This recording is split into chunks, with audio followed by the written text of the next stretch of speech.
This is going to be a quick video on Western expansion during the late 1700s. Now remember, we're talking about Western expansion for the United States during this time period.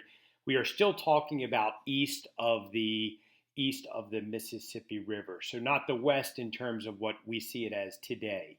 So Native American resistance slowed the advances of white settlers but did not stop it. George Washington famously said, short of a Chinese wall or a line of troops, nothing will restrain the encroachment of settlers upon the Indian territory. During the 1790s, there were three streams of migrants that moved in large numbers from the East Coast along the Atlantic Ocean further to the western interior.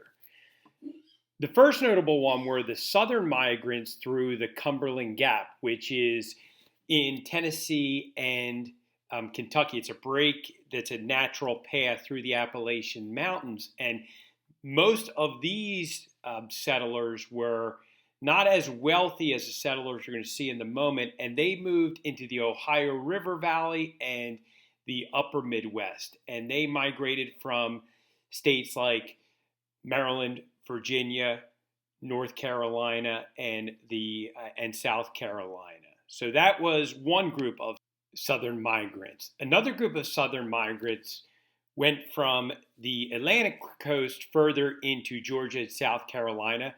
They would also move into what eventually would become Alabama, Mississippi, and Louisiana states. Now, unlike their other Southern migrant counterparts, they tended to be wealthier. They were planners.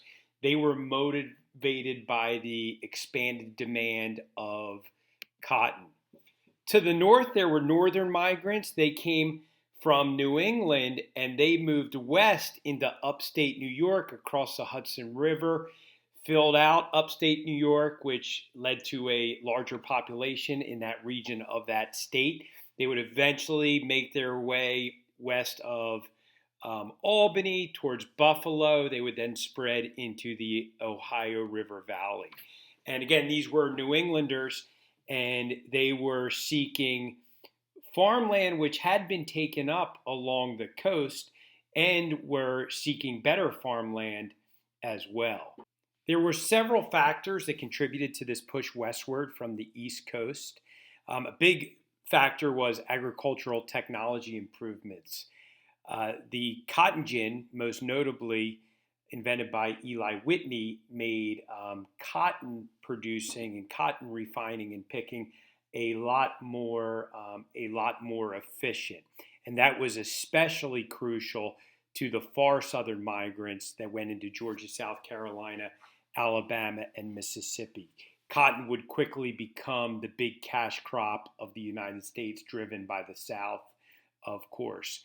Another time-tested push west was the idea of opportunity, where it was a very American thing to kind of avoid your troubles, get away from trouble, start a new life, maybe get away from debt, or maybe a bad marriage you were involved in, you could move westward. So that opportunity for the American dream to kind of make your life better was a big pull factor for westward expansion, which we would see continue through much of the United States history.